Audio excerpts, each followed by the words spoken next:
सबसे मेन मुद्दा है 26 जनवरी को अपनी यात्रा है। यात्रा के मुद्दे हैं तीन मुद्दों के विरोध में हमने यात्रा की। एक तो हरियाणा में बढ़ती बेरोजगारी, ऊपर से हरियाणा में हो रहे बहन बेटियों के साथ अत्याचार, जैसे संदीप सिंह का मामला है, मंत्री खुद बहन बेटियों के साथ गलत कर रहे हैं। ऊपर से जैसे एक मामला पंचकुला का था, थोड़े पिछले मामले में मैंने बताया था, अभी तक उसमें प्रिंसिपल की कोई गिरफ्तारी नहीं हुई। प्रिंसिपल स्कूल में आने लग गई। भाई जब एफआईआर दर्ज है तो या तो प्रिंसिपल को अंदर डालो, सस्पेंड करो, और नहीं कर रहे तो उनको बेकसूर का साबित करो कि भाई बेकसूर है, हटाओ एफआईआर को। एक तो एक्शन ले कम से कम प्रशासन, लेकिन प्रशासन उसमें कोई एक्शन नहीं ले रहा। और हमारा एक मेन मामला और है, वो बताता हूं मैं।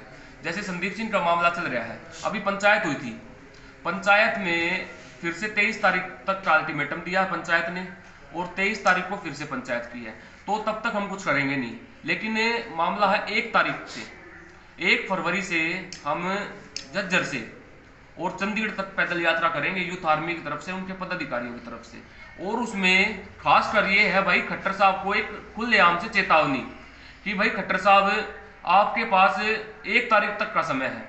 अगर 1 तारीख तक खट्टर साहब कोई एक्शन नहीं लेते हैं, खाप पंचायतों की नहीं सुनते हैं, संगठनों की नहीं सुनते हैं, इस हरियाणा की जनता की नहीं सुनते हैं, तो खट्टर साहब को चंडीगढ़ में से हम जाके जवाब मांगेंगे। और चंडीगढ़ पुलिस को, ये अभी तक चंडीगढ़ पुलिस से हम कर रहे थे निवेदन कि चंडीगढ़ पुलिस न्याय करे, लेकिन चंडीगढ़ पुलिस मंत्रियों की गुलामी कर रही है। और डीएसपी पलक गोयल मैडम, आपको ये मैं मीडिया के माध्यम से बताना चाहता हूं, आप क्यों डर रहे हो? आप क्यों हरियाणा सरकार से डर रहे हो? या ऊपर से प्रेशर है तो आप अपना वो बोलो कि मैं जांच नहीं कर सकती। अगर आप जांच कर रहे हैं तो आप सही तरीके से जांच करो।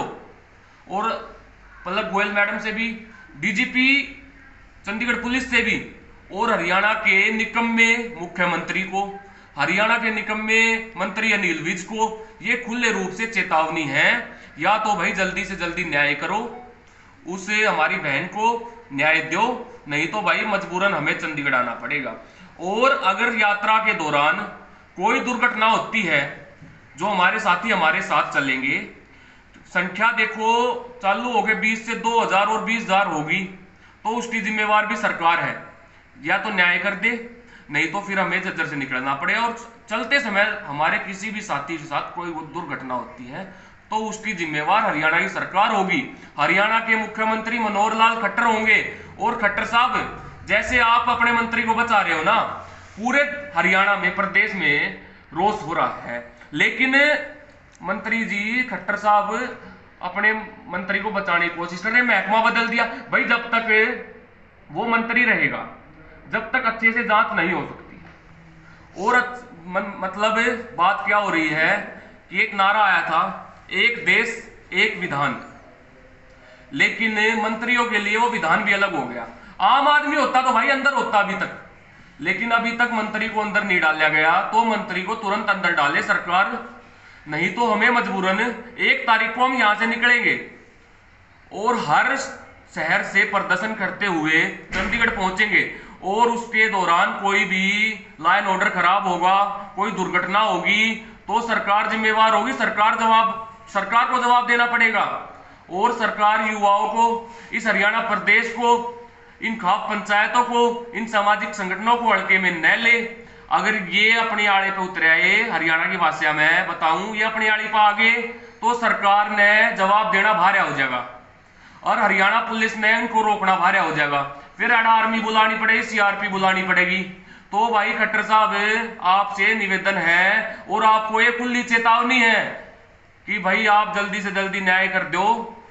हम आपको 26 जनवरी तक का अल्टीमेटम देते हैं, नहीं तो 26 जनवरी को होने वाली यात्रा में, भाई यात्रा की आपको रूपरेखा बता दूं, यात्रा शुरू होगी गांव गुड्डा से, और गांव गुड्डा से भगत सिंह चौक से चिकारा चौक से यादव धर्मशाला से सिलानी गेट से दिल्ली गेट, बेरी गेट और अंबेडकर चौक पर यात्रा खत्म होगी। और तब तक खट्टर साहब ने कोई न्याय नहीं किया, हरियाणा के शासन और प्रशासन ने न्याय नहीं किया, तो हमें मजबूरन 1 तारीख को, 1 फरवरी को सुबह 9 बजे हम अंबेडकर चौक से चंडीगढ़ के लिए रवाना होंगे। और हमें मजबूरी में करना पड़ रहा है भाई, नहीं तो हमें कोई राजनीति करने से मतलब नहीं है, ना कोई चुनाव लड़ना है, लेकिन मजबूरी में हमें चंडीगढ़ जाना पड़ेगा। सरकार का घेराव करना पड़ेगा, चंडीगढ़ का घेराव करना पड़ेगा। डीजीपी साहब को ज्ञापन सौंपेंगे भाई 1 तारीख को। यहां से चल के समय जितना भी लगेगा वो हमें पता नहीं है, लेकिन हम यहां से चलेंगे और चंडीगढ़ जाएंगे, डीजीपी चंडीगढ़ पुलिस के ज्ञापन देंगे। कोई सवाल भाई? जैसा कि आपने अभी कहा कि उस एफआईआर को लेके जो मुलजिम है, अभियुक्त है, उसको बचाया जा रहा है और कार्रवाई नहीं हो रही, उस बारे में आपने किसी कंसर्न अथॉरिटी को कोई विज्ञापन वगैरह दिया है? पंचकुला के मैटर पे पूछ रहे हो? जी।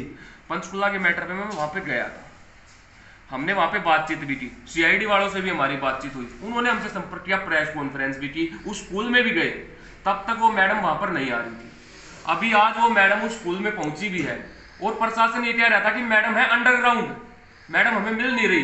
तो भाई अब तो मैडम स्कूल में आ रही है, या तो गिरफ्तारी करो। देखो 2 चीज होती है, एफआईआर दर्ज होगी तो उसमें गिरफ्तारी होनी चाहिए, गिरफ्तारी नहीं हो रही तो उसमें उसको निर्दोष घोषित करके और उसको एफआईआर को खत्म करो। एक काम तो करे सरकार, लेकिन सरकार उसमें कुछ नहीं करती।